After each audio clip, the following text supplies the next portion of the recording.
All right, so we're gonna do taping and wrapping O2, O3, O4, and O5. We're gonna do a basic wrist, figure eight wrist, a thumb, and a finger. So start with the basic wrist, hands out like they're palming a basketball. What you're gonna do is you're gonna find the carpals, and you're gonna go, starting at the carpals, you're gonna loop just one continuous strip with moderate pressure applied about 3 inches below the wrist.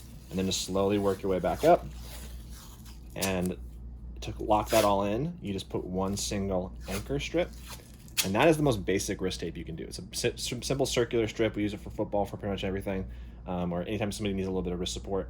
But it's really not that supportive, so we need something. If we need something more supportive, if somebody has a wrist injury, we add what's called a figure eight, where we start on the outside here, come through the thumb, and pinch and kind of fold the tape over so we're not cutting the webbing of the thumb.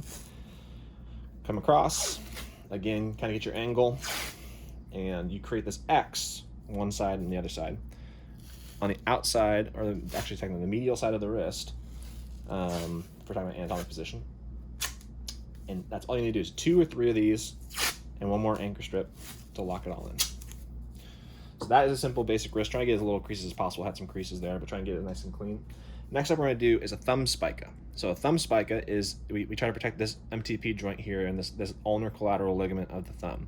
And what we're going to do is always bring the tape roll towards the thumb.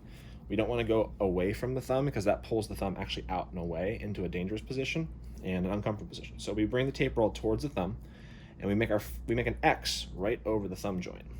So if I bend her thumb joint's right here. We want to make that X right over it. So you loop around again. And I'm using elasticon this time because I find it a little more comfortable for the patient, and also it still gives them that rigidity they need to protect the thumb, but it gives them more motion. You can use regular 1-inch white tape for this as well. And since elasticon, you cut it, and that's a really easy thumb tape right there. Moving on, we're gonna do a finger tape, the last part of this little video section right here. The finger tape, typically finger sprains occur in this joint right here, the PIP. And what we're gonna do is 3 separate strips of tape to make this. The first one is we're gonna create a spica on one side, then the other side of the joint, and then one just kind of anchoring everything together. So you get your 1/2-inch tape, form 1/2, and you loop around, and you create that X right over the outside of the joint. That's 1/2. I'm gonna do the other side now, where I loop around. I'm not like cranking on it because I don't want to cut off blood supply and make it uncomfortable for them. And also, if they have a freshly sprained finger, you really don't want to just be jerking their hand around because that's gonna be uncomfortable for them as well. Just to kind of clean this all up, you want just one simple anchor strip just to lock everything together. So you have this X here on the outside, you have the X on the inside, same thing. Another easy thing you can do also is take their next finger and buddy tape them.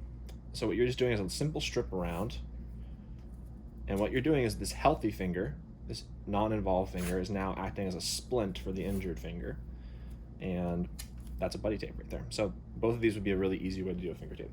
You could just do a buddy tape by itself, but sometimes they need extra support, so we do this spike underneath. And that's the taping for O2, O3, 4, and 5.